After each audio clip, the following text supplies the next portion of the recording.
Les variables sont indispensables à tout langage de programmation et en PHP, on n'y échappe pas. Salut et bienvenue dans cette vidéo dans laquelle nous allons voir les variables en PHP. Bien, alors, c'est quoi une variable concrètement?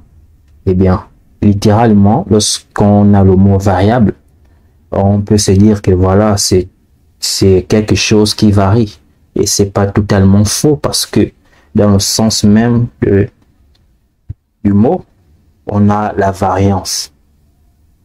Et donc, la variable ici, c'est comme des conteneurs qui vont stocker des éléments à l'intérieur.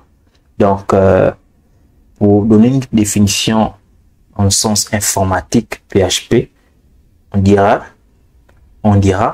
qu'une variable est une petite information stockée en mémoire temporairement. C'est dans le sens informatique. Et donc, pour l'explication, vous voyez ceci. Le carton là, c'est une variable. Vous voyez ça?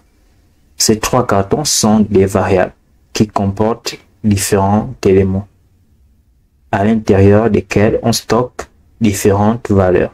Donc, ici, on a un carton qui va contenir Bob. Ici, on a un carton qui va contenir True. Ici, on a un carton qui va contenir H. Et chaque carton contient ce qu'on appelle son type de valeur. Donc, c'est un peu ça, une variable. Donc,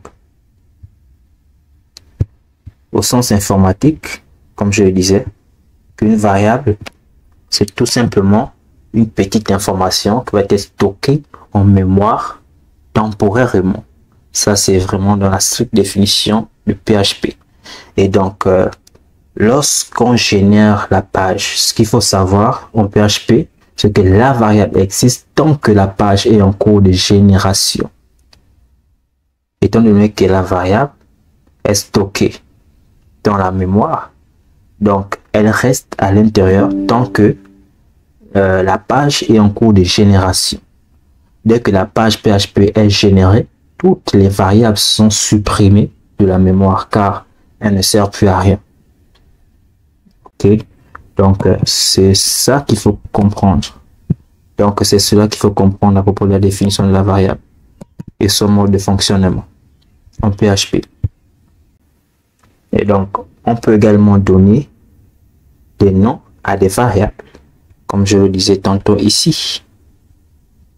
Ici, on a une variable qui s'appelle nom.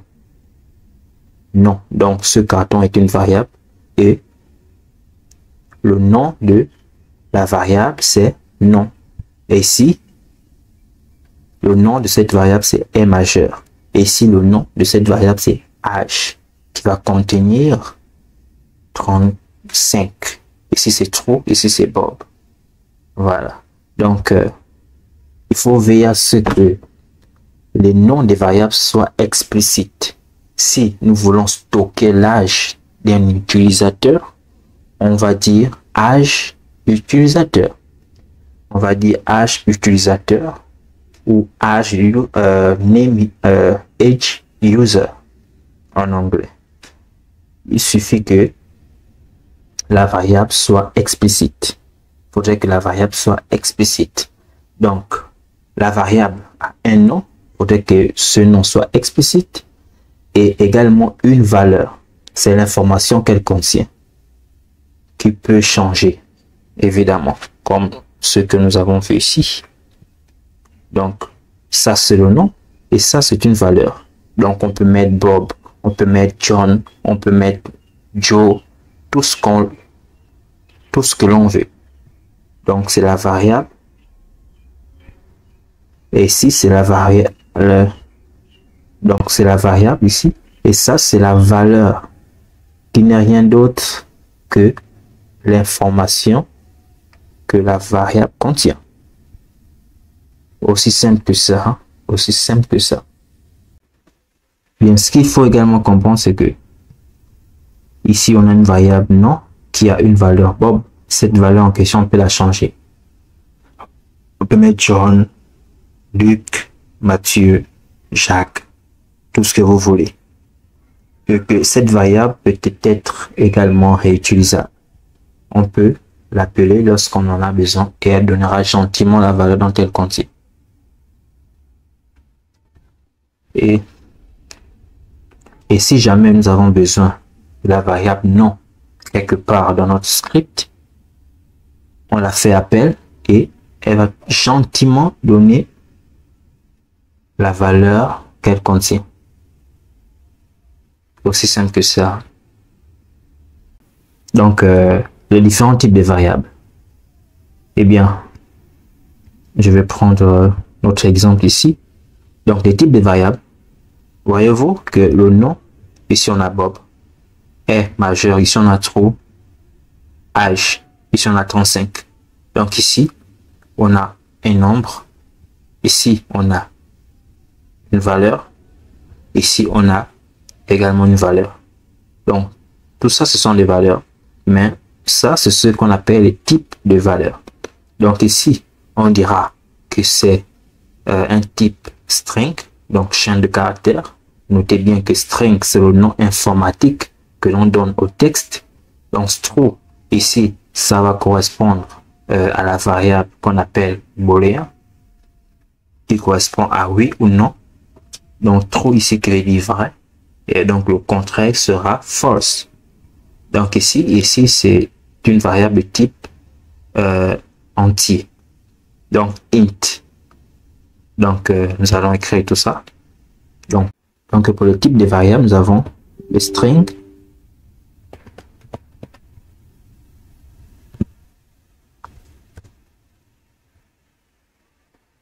Donc nous avons les strings. C'est tout ce qui est phrase. Donc ce qui correspond aux chaînes de caractères, ce qu'on appelle encore les phrases en français. Nous avons les int. Voilà. Nous avons les int, ce qui correspond au nombre 1, 2, 3, 4, 5, 6, 7. Il y a également les nombres négatifs. Donc, moins 1, moins 2, moins 3. En fait, en mathématiques, on dira que les int, ce sont les nombres de l'ensemble Z, l'ensemble des entiers relatifs. Donc, il comprend le nombre des entiers naturels, mais également les nombres négatifs. Donc, les int, ce sont les nombres négatifs et positifs. Nous avons également ce qu'on appelle les floats. Et ici, ce sont les nombres à virgule, exclusivement les nombres à virgule.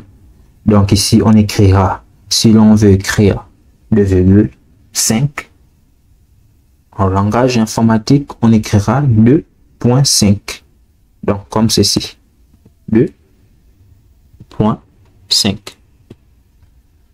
Voilà. Donc 2.5. Et non 2,5. Ok. Donc, comme autre type, nous avons également ce qu'on appelle les booléens. Donc, les booléens, ce sont, voilà, les booles. On les appelle les booles. Donc, ici, il y a deux valeurs. Soit true ou false.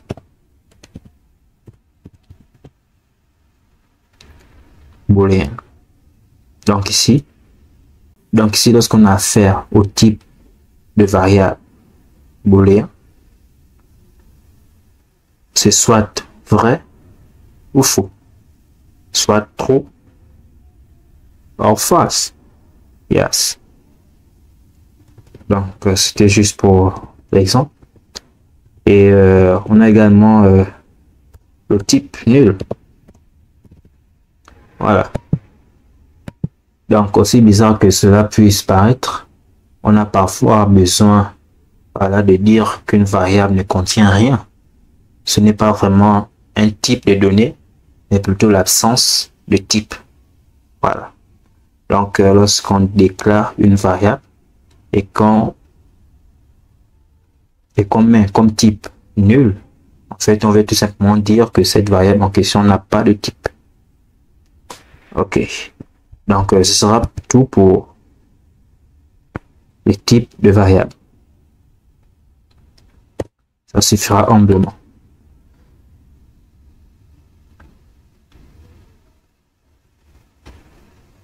Bien. Maintenant, on va résumer tout ça en affectant une valeur à une variable. Donc, comment ça marche? Donc ici, pour affecter une valeur à une variable, comment faire? Bien. Premier principe.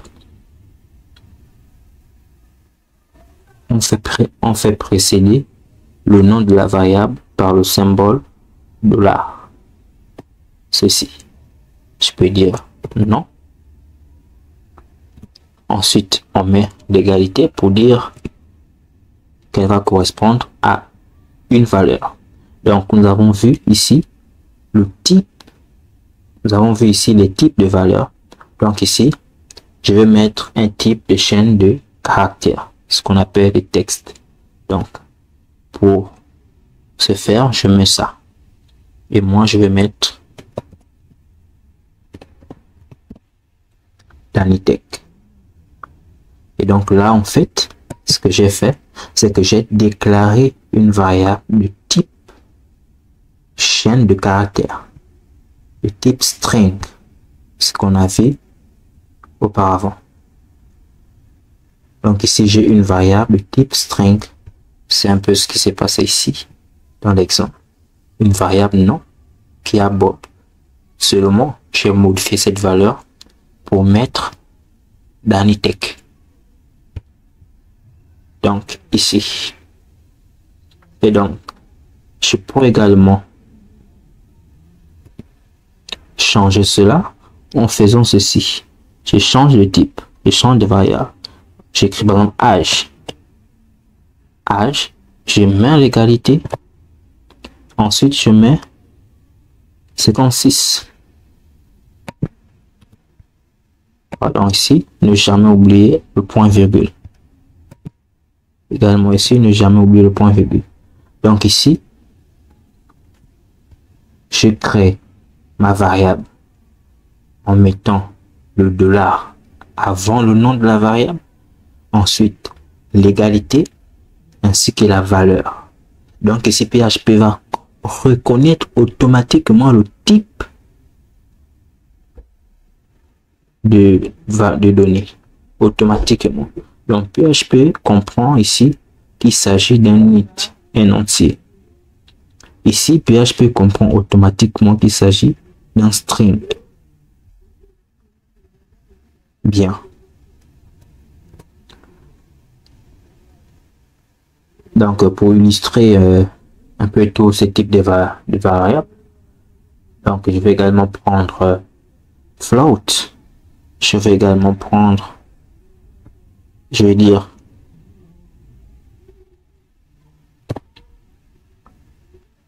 par exemple taille. Je mets égal 3. Bon, si vous connaissez une personne qui a une taille de 3,7 mètres, bon, voilà. Donc ici, PHP comprend automatiquement qu'il s'agit de quel type de valeur. Voilà, c'est bien défini. Donc PHP comprend ici qu'il s'agit du type float. Voilà.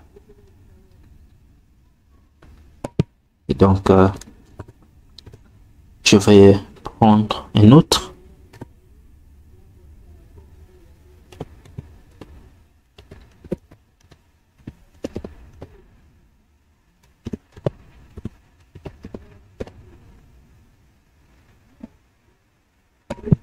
Et si PHP va comprendre qu'il s'agit de quel type de valeur?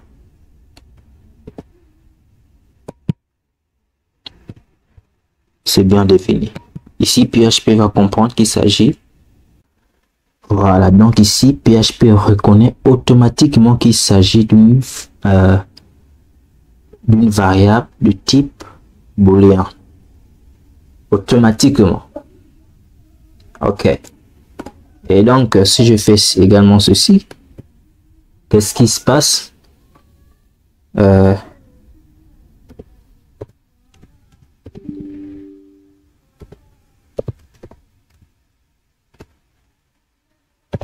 Et que j'écrive, par exemple,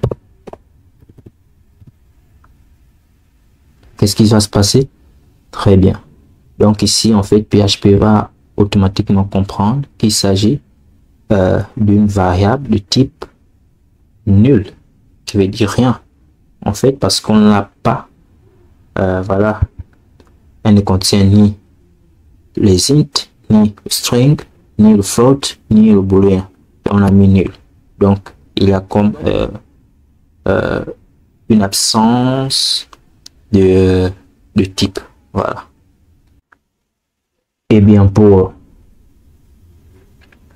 ce qu'il faut comprendre également sur des variables, c'est que déjà même dans le principe même de la construction de la variable dans PHP, ne jamais mettre les espaces dans des variables. Exemple, si je fais ceci, voilà, je vais donc prendre E majeur,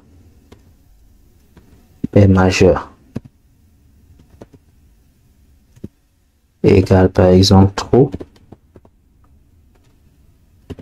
Vous voyez que là, en fait, ça me génère automatiquement une erreur parce que j'ai fait quoi? Qu'est-ce que j'ai fait?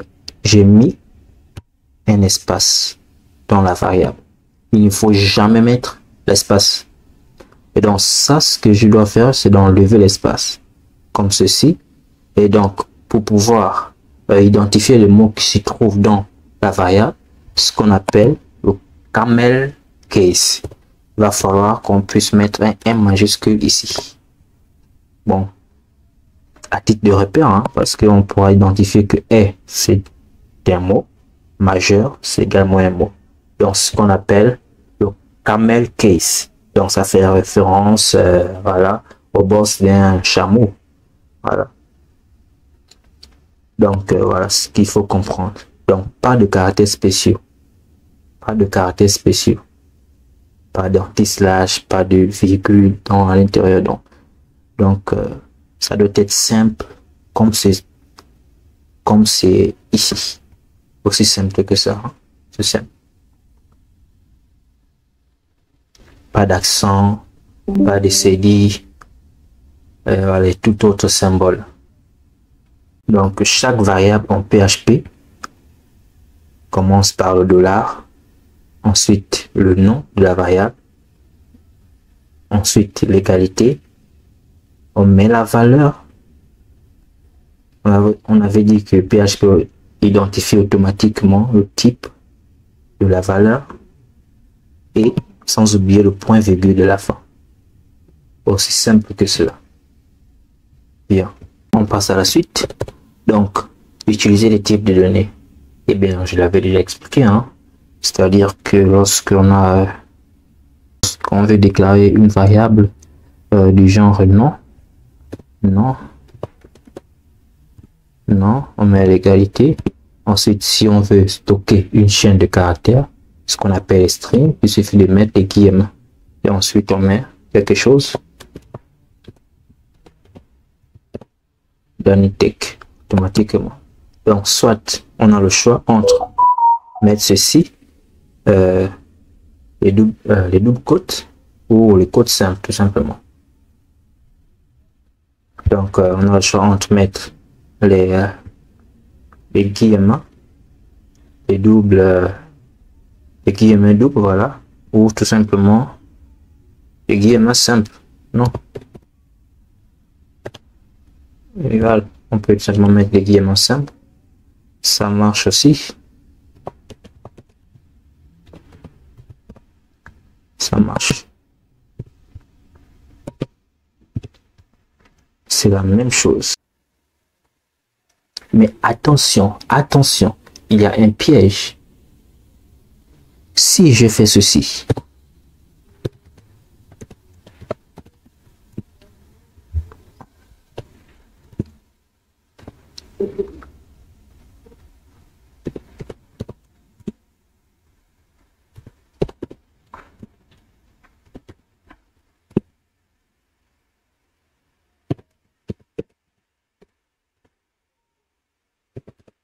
si je fais ceci, mon nom est Danitech.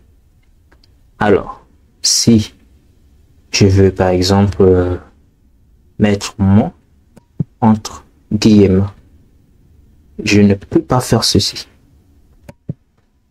Je ne peux pas le faire. Pourquoi? Parce que l'ordinateur comprend par là que l'instruction s'arrête ici, tout simplement. L'ordinateur ne prend pas en considération ce qui reste. Et dans ce cas, si on veut mettre le nom entre guillemets et le mettre en évidence, on va le faire précéder d'un anti-slash. Donc ceci. Et là également ceci. Et exact. Vous voyez que là c'est passé. Et on peut également faire la même chose avec les guillemets simples. C'est-à-dire ici, ce sont les guillemets simples. Là, guillemets simples. Alors ici, c'est le même principe. Guillemets simples. Et là également, guillemets simples. C'est ça le principe. Donc, et admirez avec moi qu'il n'y aura pas de problème si je mets un nom en évidence avec les guillemets simples à l'intérieur des doubles guillemets. Donc ici, il n'y a pas de problème. Et pour la même chose, si je fais le sens contraire, ça veut dire ici, je mets les guillemets, les doubles guillemets, et ici, je mets les simples guillemets. Il n'y en aura pas de problème. Il n'y aura pas de problème comme cela. Donc le problème s'opère, c'est lorsque je veux mettre les doubles guillemets ici, et à l'intérieur également, je mets les doubles guillemets. Et c'est à ce moment que je dois faire précéder les guillemets qui sont à l'intérieur d'un anti-slash. C'est juste ça. Maintenant que tout ça est dit, nous allons voir maintenant comment afficher, voilà, le contenu d'une variable. Donc voilà. Donc pour faire simple, c'est vraiment très simple. Si je veux afficher le contenu de variable, je la crée premièrement, naturellement. Donc voilà, je peux dire non. Voilà. Non. Voilà. Et je vais donc mettre une variable texte. Donc string. Donc non. Danitech. Hein? Voilà.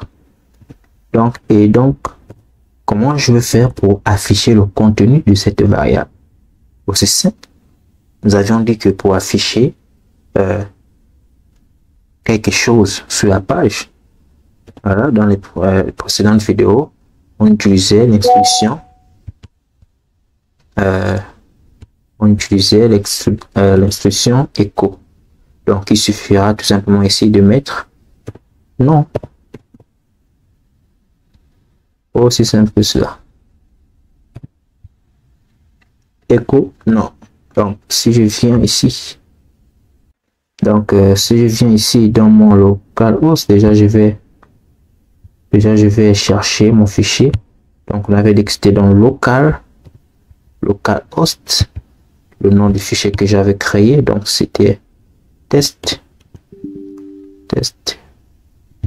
Dani, et le nom de mon fichier c'était index.php. J'appuie entrée. Donc voici le nom de ma variable que j'ai écrit, que j'ai affiché.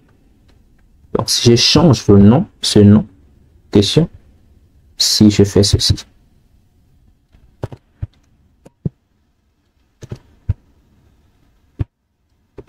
et que je mets ici Dani, d'après vous, quelle serait la valeur de la variable? Nous allons voir. J'actualise Dani. Donc vous pouvez voir que d'après notre définition que nous avons dit, la variable stocke l'information de façon temporaire. Donc ici, ça stocke temporairement.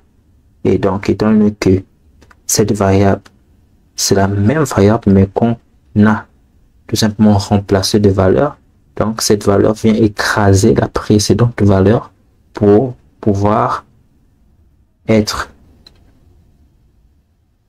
Voyez-vous?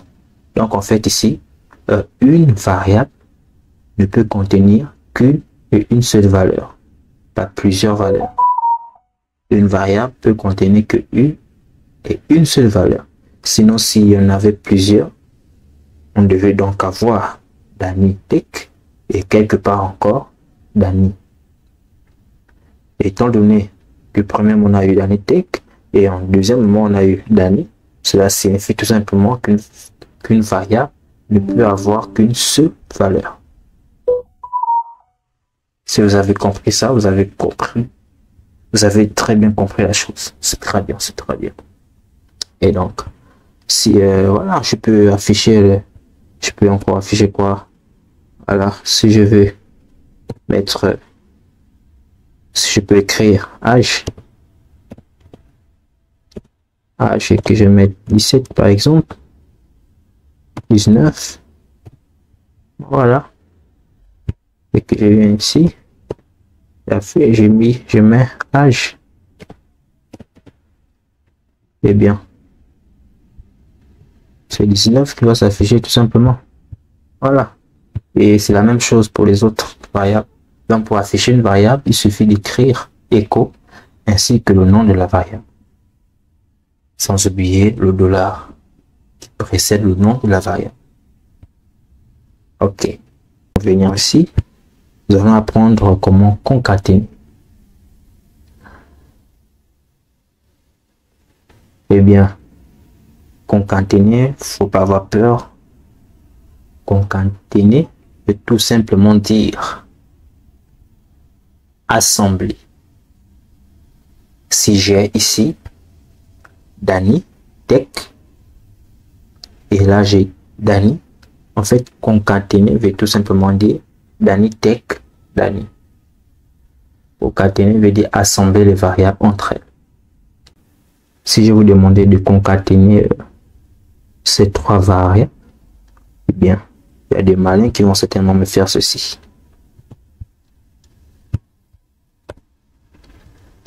Je vais y mettre ça. Donc ici, il va mettre non. Non. Et on va voir ce que ça va donner. Donc, vous voyez ici, ça met 19 Dani. Donc, en fait, là, ce qu'on a fait, c'est une concaténation. Aussi simple que ça. Voilà. Mais ce n'est pas la manière la plus, on va dire, la plus recommandée de faire la concaténation. Donc, on va plutôt faire ce qu'on appelle l'interpolation. Donc, en fait, c'est quoi l'interpolation? Donc, nous allons prendre ça et nous allons effectuer l'interpolation avec les guillemets doubles ici. Bien. Je vais effacer ça. Par exemple. Donc, déjà pour l'explication, donc, ce qu'il faut comprendre, c'est que l'interpolation en PHP permet d'inclure directement les variables dans une chaîne de caractères sans avoir à les concaténer séparément, ce qui rend le code plus lisible et concis. Donc, pour faire court, voici l'exemple. Donc, echo, je vais mettre les guillemets doubles. Et donc, si je mets par exemple bonjour.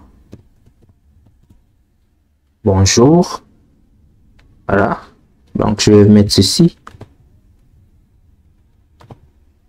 Ici, je vais mettre le nom de ma variable. Je vais mettre nom. Je vais supprimer Dani. Je vais mettre nom. Sans oublier le dollar. Exactement comme c'est. Bonjour. Et bienvenue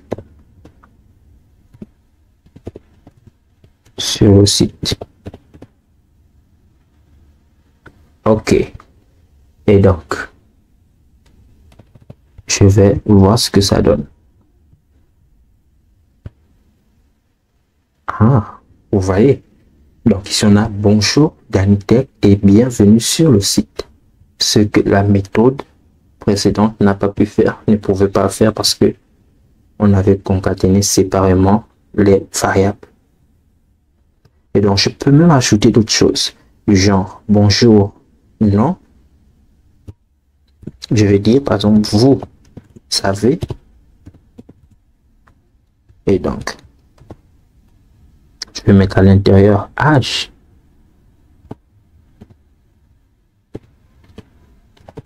Âge.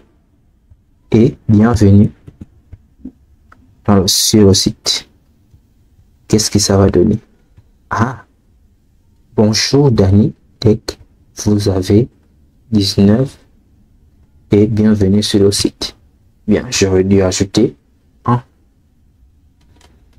Pas grave.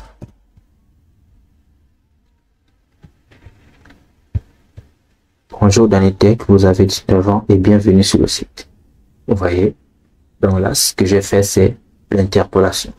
En fait, c'est une forme de concaténation, mais une forme un peu...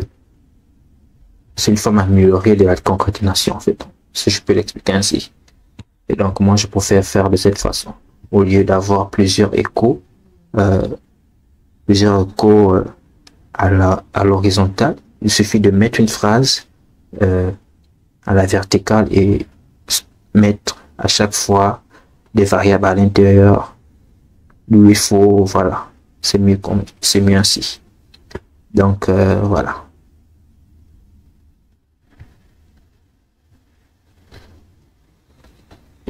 Aussi simple que cela. Donc vous voyez bien ici, faut pas oublier, n'oubliez surtout pas d'entourer les variables avec des guillemets. N'oubliez surtout pas pour ne pas générer des erreurs. Eh bien, nous allons essayer ici de concaténer avec les guillemets simples. Bon, on va dire que je vais prendre ceci. Je vais prendre la même chose, CTRL C. Je vais coller ici. Voilà. Donc je vais faire la même chose avec les guillemets simples pour voir ce que ça donne. C'est censé me générer une erreur. C'est censé me générer des erreurs.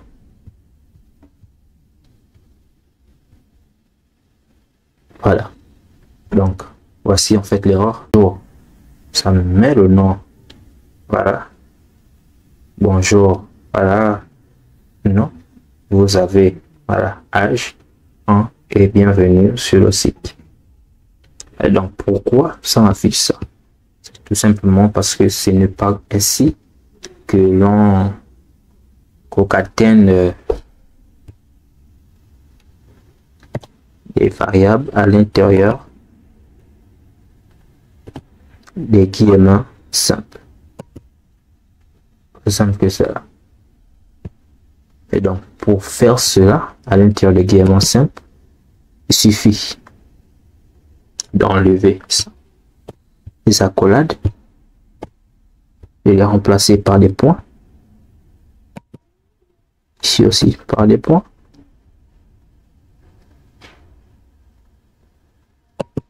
J'enlève ça, je remplace par des points. Ça aussi, j'enlève, je remplace par des points. Et tous les bouts de phrase. Et tout ce qui reste, je les mets en guillemets simples. Tout ce qui reste, je les mets en guillemets simples. Aussi simple que cela. Voilà. Donc, bonjour et en guillemets simple. Non, vous avez, c'est en guillemets simple. Donc, point, je mets le nom de la variable. 1 et bienvenue sur le site. Tout ça, c'est en guillemets simple. Donc, on va voir le rendu. Qu'est-ce que ça donne? Bonjour, Dani. Vous avez. Bonjour, dernier texte que vous avez. Voilà. Et bienvenue sur le site. Exactement. Et donc, eh bien, ici, on fait il y a ce qu'on appelle la concaténation. Remarquez avec moi, bonjour dernier texte. Vous voyez, vous commencez à coller. Vous avez 19 ans. C'est collé. C'est ça, en fait, la concaténation. C'est l'assemblage entre une variable et la chaîne de caractères. C'est ça, la concaténation. Alors, donc ici, nous avons concaténé avec les guillemets simples. Donc, pour ce faire, on sépare les noms des variables avec les points et tout le texte est en guillemets simple. Aussi simple que ça. Tous les bouts de texte sont en guillemets simple. Bien. On va passer à la partie calcul. Hein. Et donc, pour faire les calculs maintenant, rien de plus compliqué. Rien de plus compliqué. Ok. Donc, pour la partie calcul, nous utilisons les opérateurs de base, tels que l'addition, la soustraction, la multiplication, la division. Mais il y a quelque chose qui s'ajoute, c'est le modulo. Et le modulo se note en pourcentage. Donc, ceci.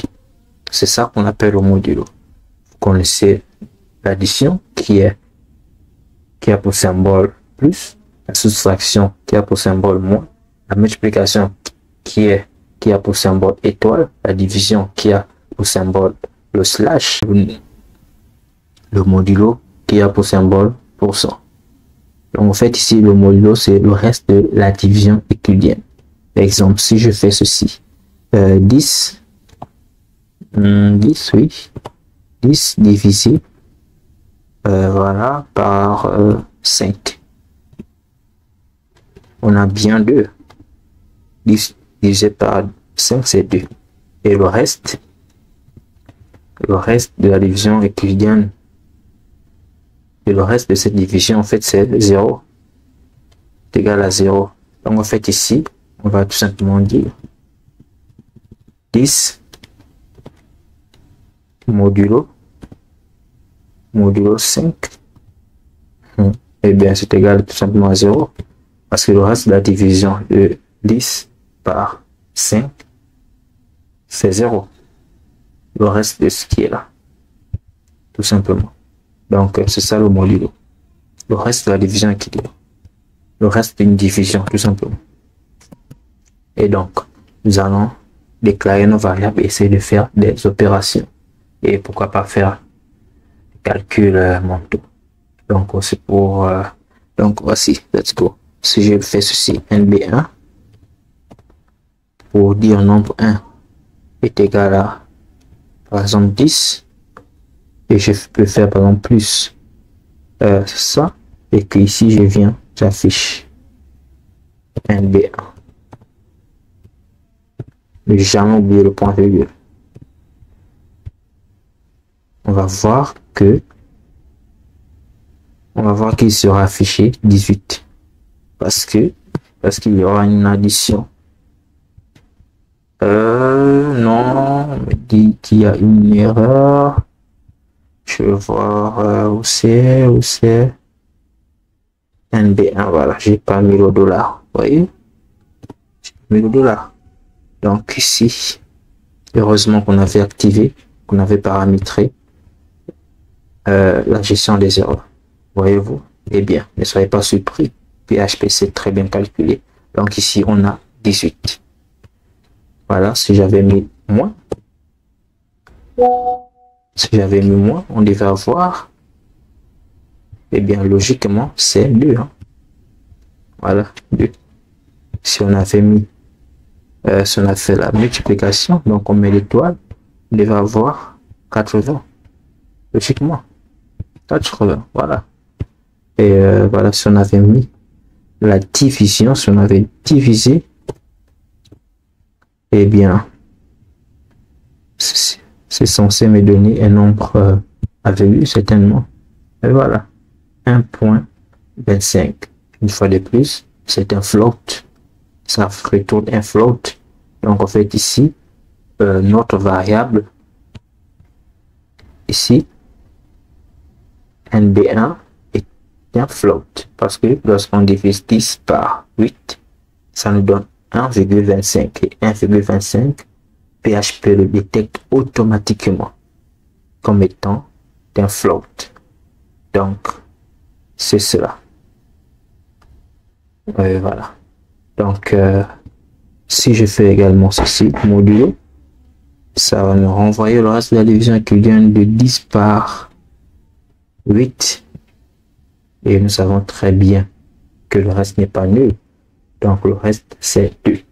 Si vous prenez votre feuille, vous faites 10 divisé par 8, vous allez trouver comme réponse. Vous allez trouver comme aussi une réponse et comme reste 2, tout simplement. Eh bien, c'est un peu tout ce qu'il faut savoir. Maintenant, si nous avons des variables un peu plus compliquées, du genre, voilà, j'ai ma première variable là. Voilà.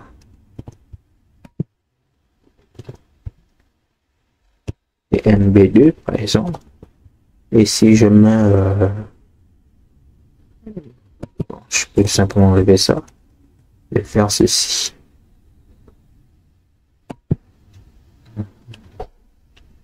Je peux jouer avec mes variables. Comme je le veux, je peux mettre aussi plus. Voilà. Je peux même faire les factorisations. Les factorisations, et moi je vais dire, bon, je vais le multiplier par le même nombre, hein, NB. Voilà, donc NB. Voilà, donc à votre avis, quelle serait la réponse? Donc ici j'ai 10. 10 plus 5 qui me donne 15 et 15 fois 10 qui me donne 150. Logiquement, c'est censé afficher 150 ici. Et évidemment. Donc, vous pouvez vous amuser à faire des petites choses comme ça, voilà. Et donc, je pense que on a fait le tour, hein, sur les variables. Et voilà.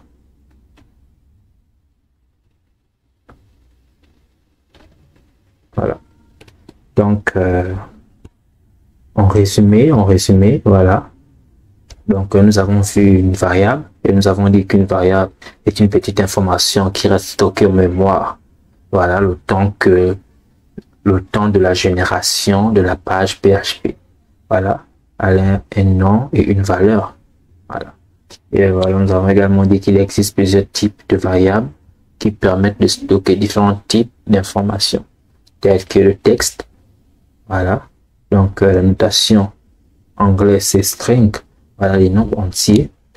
Int, on a également dit que int prenait en charge les nombres entiers positifs, mais également les négatifs. Voilà, les nombres décimaux, les floats. Exemple 2.25. Et on a également dit de ne pas écrire 2,25, mais plutôt d'écrire 2.25.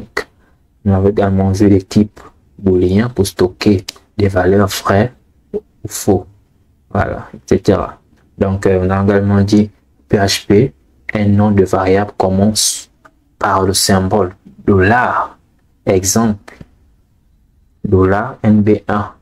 Voilà.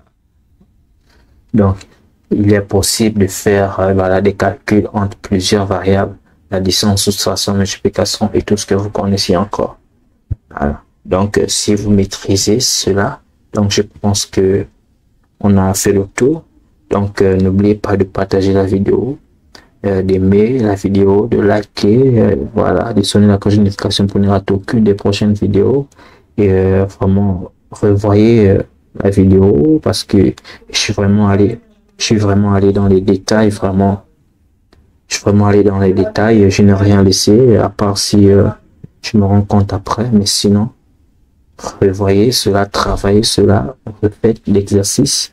Voilà, entraînez-vous avec ces petites opérations comme ceci, histoire de mieux assimiler la chose. Donc, on se retrouve pour les prochaines vidéos. Merci.